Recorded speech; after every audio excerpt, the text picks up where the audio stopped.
Mr. Speaker, our government intervention in the economy, the private affairs of citizens, and the internal affairs of foreign countries leads to uncertainty and many unintended consequences. Here are some of the consequences about which we should be concerned. I predict U.S. taxpayers will pay to rebuild Palestine, both the West Bank and the Gaza, as well as Afghanistan. U.S. taxpayers paid to bomb these areas, so we will be expected to rebuild them. Peace of sorts will come to the Middle East, but will be short-lived. There will be big promises of more U.S. money and weapons flowing to Israel and to Arab countries allied with the United States. U.S. troops and others will be used to monitor the peace. In time, an oil boycott will be imposed, with oil prices soaring to historic highs. Current Israeli-United States policies will solidify Arab Muslim nations in their effort to avenge the humiliation of the Palestinians. This will include those Muslim nations that in the past have fought against each other. Some of our moderate Arab allies will be overthrown by Islamic fundamentalists. The UN will continue to condemn through resolutions Israeli-U.S. policies in the Middle East, and they will be ignored. Some European countries will clandestinely support the Muslim countries and their anti-Israel pursuits.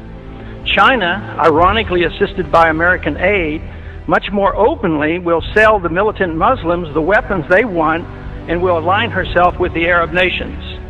The United States, with Tony Blair as head cheerleader, will attack Iraq without proper authority, and a major war, the largest since World War II, will result.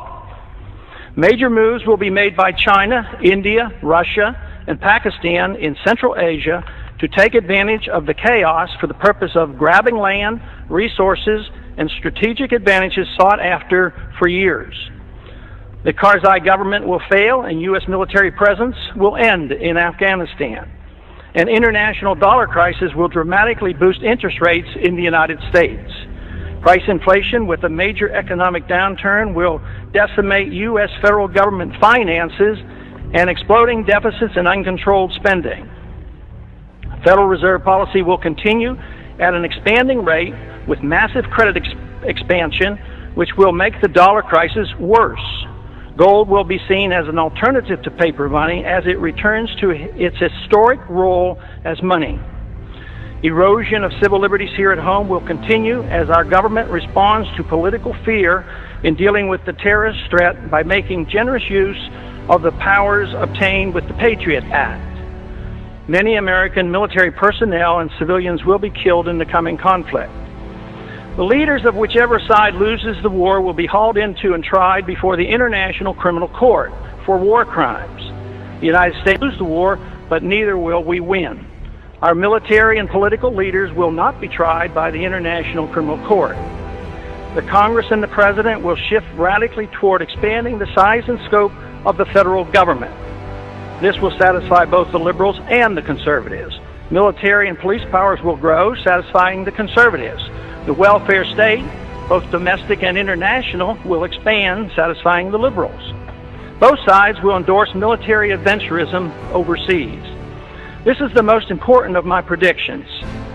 Policy changes could prevent all of the previous predictions from occurring.